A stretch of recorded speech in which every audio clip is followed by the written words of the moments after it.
मेरी आदत थी कि मेट्रो में चढ़ते ही मैं इधर उधर नज़र डाल लेता था कि इतनी रात खाली डिब्बे में क्या पता कौन साला चोर लुटेरा बैठा हो मौके की ताक में।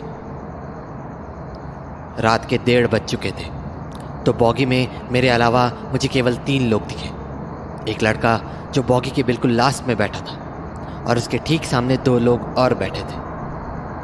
और फिर मेरा ध्यान उस लड़के की ओर गया। वो पता नहीं क्यों कुछ अजीब सा लग रहा था। इस बीच मेट्रो चल दी और मैंने अपना ध्यान उससे हटा लिया।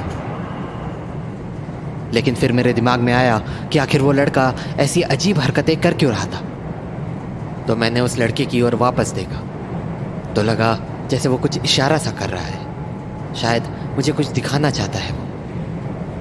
और फिर मैंने उन पर नज़र डाली जो 2 लोग उसके सामने की सीट पर बैठे हुए थे।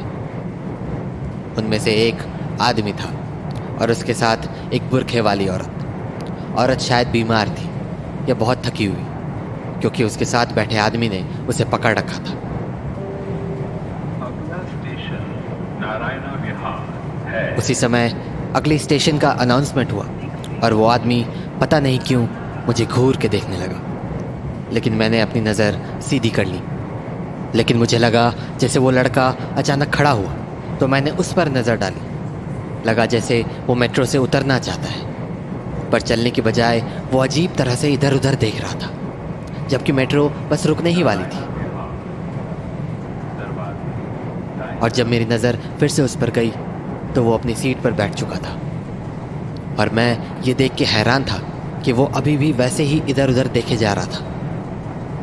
और जब मैंने देखा कि कभी वो हाथ जोड़ रहा है और कभी आंखें बंद कर ले रहा है तो मुझे लगा इसे हो क्या गया है, ये पागल वागल है क्या।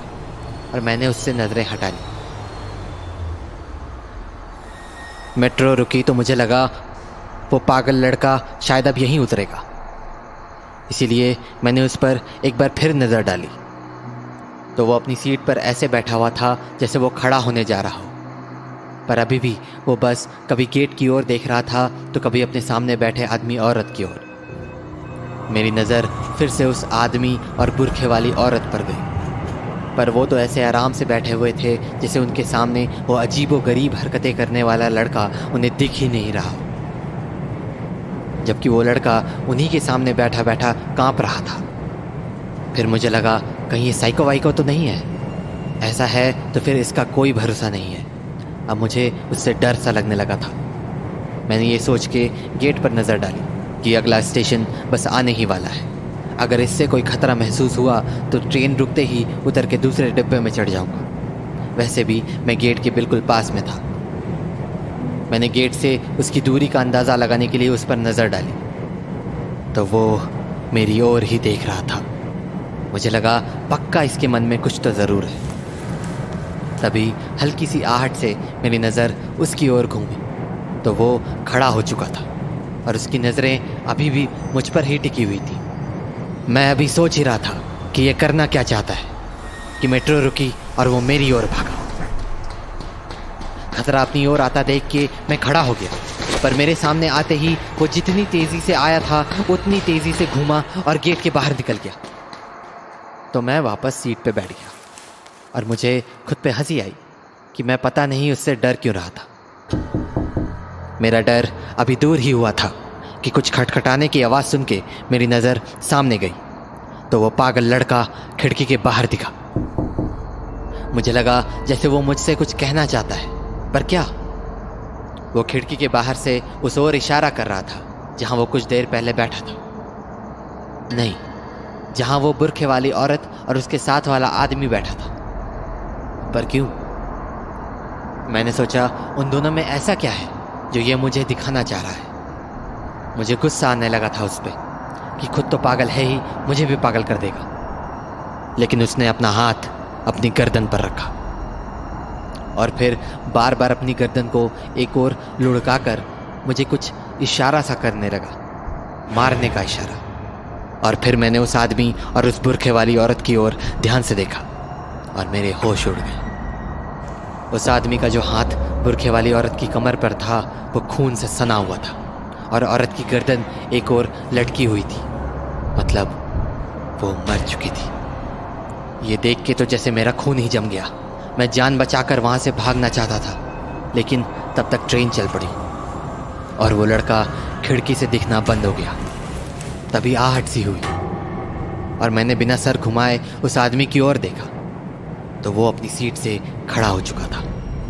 मैं समझ गया कि अब मेरी जान उसके ही हाथ में है, और जब मुझे लगा कि वो किसी भी पल मेरे सामने होगा तो ये दिखाने के लिए कि मैं सो रहा हूँ और मैंने कुछ नहीं देखा, मैंने अपनी आंखें बंद कर ली। मुझे मेरी ओर आते उसके कदमों की आहट साफ सुनाई दे रही थी। उसके कदमों की आहट अब मेरे बहुत पास आ चुकी थी। जब उसके कदमों की आहट मेरे बिल्कुल पास आकर थम गई तो इत्र की जोर की महक आई। उसके इत्र से मैं समझ गया कि या तो ये उस बुरखे वाली का पति है या। मैंने आंखें बहुत हल्की सी खोल के देखना चाहा कि वो इस वक्त है कहाँ, और मुझे उसकी खौफनाक लाल आंखें दिखी। मेरा तो जैसे खून जम गया, पर मैंने पूरी ताकत से खुद को कांपने से रोका हुआ था, क्योंकि मैं जानता था कि अगर इसे जरा सा भी अंदाजा हो गया कि मैं जाग रहा हूं तो वो मुझे भी जिंदा नहीं छोड़ेगा। तभी उसने मेरी आंखों के ठीक सामने बड़ा सा छुरा लहराया। मैं इतना डर गया था कि किसी भी पल बेहोश हो सकता था, लेकिन मुझे कुछ आवाज आई। वो मेरे बगल में ही बैठ गया था और उसकी नज़र अभी भी मुझ पर ही टिकी हुई थी। शायद वो मेरी किसी हरकत का इंतज़ार कर रहा था।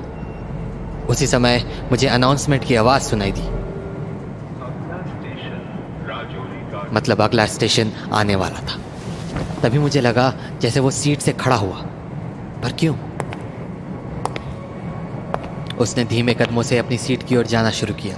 तब मुझे समझ आया कि जब वो अपनी सीट से उठा था तो वो बुरखे वाली औरत लुढ़क गई थी और उसे डर था कि अगले स्टेशन में किसी के चढ़ने पर उस लाश का राज न खुल जाए।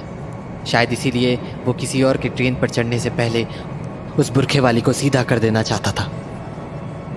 और बस मेरे पास अपनी ज़िंदगी बचाने का बस वही मौका था। तो जैसे ही ट्रेन रुकी और गेट खुलने की आवाज़ आई, मैं जानता था कि ट्रेन का गेट 15 सेकंड के लिए ही खुलता है। तो कुछ सेकंड गुजरते ही मैं अपनी जगह से खड़ा हो गया। मेरे खड़े होने की आहट से उसके कदम थम गए और वो मेरी ओर पलटा। शायद वो ये सोच रहा था कि मुझ पर झपटे या उस लाश को संभाले। और बस मैं भाग खड़ा हुआ। वो भी भागकर गेट तक पहुंचा, पर तब तक गेट बंद हो चुका था। और तब मैंने उस खौफनाक शक्ल को पहली बार ठीक से देखा।